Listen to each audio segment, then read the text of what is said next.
जय श्री कृष्ण भक्तजनों। आज निर्जला एकादशी की आप सभी भक्तों को हार्दिक शुभकामनाएं।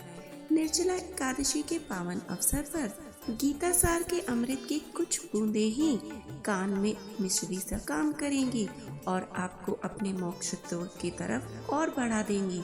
तो आइए आज इन 5-10 मिनटों में हम इस भागवत गीत की कुछ ऐसी धुनों को छेड़ने का प्रयास करते हैं कि जिससे आपकी आत्मा तक कृष्ण धुन बस जाए। तो आइए शुरू करते हैं।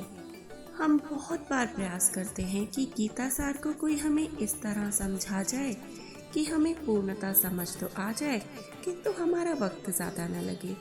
जैसा कि आज की दुनिया में वक्त तो किसी के पास है ही नहीं। पर आपको पता है, गीता सार को भगवान कृष्ण ने अर्जुन जी को केवल 45 मिनट में समझा दिया था। जैसे कि वो जानते थे कि आज का मनुष्य भी भागता दौड़ता रहेगा और उसके पास समय ना होगा समझने के लिए। तो देखिए, वो 5000 साल पहले से ही आपका ख्याल रखते आ रहे हैं।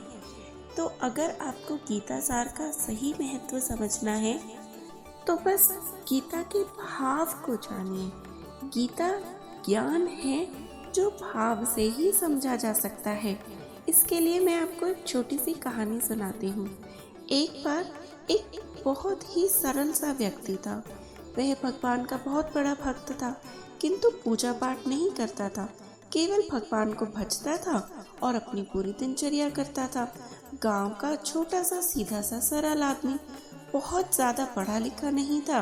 संस्कृत तो बिल्कुल आती ही नहीं थी। तो किसी विद्वान ने उसे कहा कि गीता पढ़ो, गीता से ही मोक्ष की प्राप्ति होती है। यह बात उसके दिमाग में बस गई। अब वो गीता की किताब ले आया, किंतु वह पढ़ना लिखना तो जानता ही नहीं था। पर क्या करता, जब भी गीता की किताब को देखता तो अश्रु की धाराएं उसकी आंखों से बहने लगती और रोने लगता। और उसका रोज का ये नियम बन गया और वो धीरे धीरे धीरे धीरे विद्वान होता गया। एक दिन वही विद्वान उससे मिला और उसने उसको पूछा कि क्या तुमने गीता पढ़ी? तब उसने बड़े विनम्र भाव से कहा, अरे भाई, हमें तो पढ़ना लिखना ही नहीं आता है, तो गीता पढ़ेंगे कहाँ से? पर उसने जो बदलाव देखा, तब विद्वान ने उस बदलाव का कारण पूछा। तब उन्होंने बतलाया, जैसे ही मैं गीता की किताब लेकर आया, उस पर एक फोटो बनी थी। उसमें भगवान कृष्ण अर्जुन जी का रथ चला रहे थे। तो मैं रोज गीता को पढ़ने का प्रयास करता, किंतु उसके पहले ही चित्र पर अटक जाता और मैं ये सोचने लगता, जो पूरे संसार का, पूरे ब्रह्मांड का मालिक है, वो एक अदना से धनुर्धर को समझाने के लिए उसका सारथी बन गया। इतना महान है मेरा भगवान। और ये सोच सोच कर मेरी अश्रु धाराएं बहने लगती और मैं कुछ पढ़ने के काबिल ही नहीं रहता। तब उस विद्वान ने उस गरीब ब्राह्मण के पैर छुए और कहा कि हे ब्राह्मण, तुम ही सच्चे ज्ञानी हो। पढ़ने भर से कुछ नहीं होता, जो भाव तुम में आया है वही सच्चा ज्ञान है। तो भक्तों, यही गीता का रहस्य है। जब तक आप कृष्ण के प्रति पूरे भाव विभोर नहीं हो जाते, गीता के ज्ञान को लेना अत्यंत कठिन है।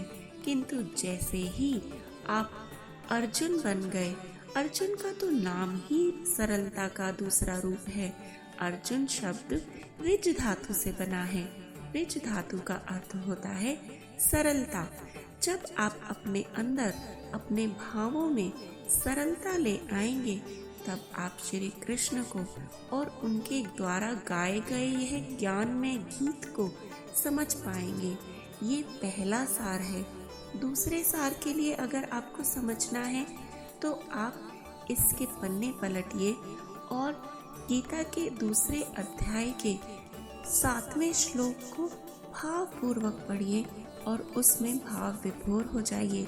उसमें अर्जुन जी कह रहे हैं कि अब मैं सब कुछ छोड़ रहा हूँ, और उन्होंने गांडीव जमीन पर धर दिया है या रथ में धर दिया है और वो कृष्ण के आगे पूर्णतया झुक गए हैं और कह रहे हैं, अब मैं आपका शिष्य हूँ भगवान।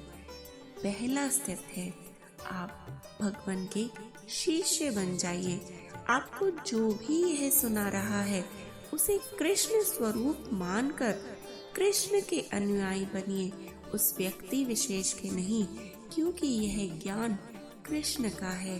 तो कृष्ण के प्रेमी बनो, कृष्ण के अनुयायी बनो, कृष्ण के शिष्य बनो, और किसी की इस दुनिया में कोई जगह नहीं है। आपको पता है, गीता में श्री कृष्ण अर्जुन जी को किसी देवी देवता को पूजने पर भी मूर्ख घोषित करते हैं। तो आज का मनुष्य तो मनुष्य को ही भज रहा है और फिर कह रहा है कि मुझे मोक्ष की प्राप्ति नहीं हो रही है। आप कृष्ण को भजिए, कृष्ण को मानिए। जो भी आपको कोई ज्ञान दे रहा है वह कृष्ण का ज्ञान है, उस व्यक्ति विशेष का ज्ञान नहीं है। यह संपूर्णतया मानिए और संपूर्णतया कृष्ण के आगे झुकिए, किसी और व्यक्ति के आगे नहीं। और अंतिम सार पर अगर आप जाएंगे जिससे आपको मोक्ष की सच में प्राप्ति हो, तो कृष्ण के उस श्लोक को बार बार पढ़िएगा जिसमें वो अर्जुन जी को कह रहे हैं, हे अर्जुन, आप सब कुछ छोड़कर योगी बनो, योगी बनो और योगी ही हो जाओ। योग का अर्थ आजकल लोगों ने अपने हिसाब से ट्विस्ट कर दिया है। योग का अर्थ तो केवल जोड़ होता है, और जोड़ में मेरे हिसाब से 2 का होना ज़रूरी है।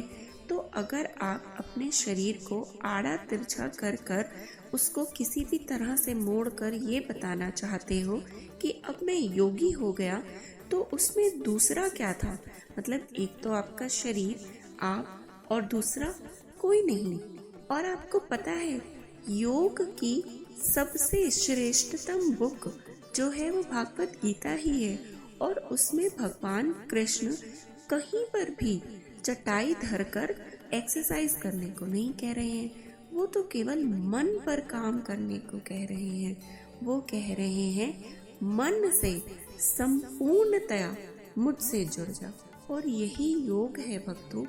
जब तक आप सोते, खाते, बैठते, उठते, पीते, सब कुछ करते कृष्ण से नहीं जुड़ते, तब तक आपका योग संपूर्ण नहीं है। अगर आप सच में गीता के रहस्य को जानना चाहते हैं तो एक बार कृष्ण से जुड़कर देखिए।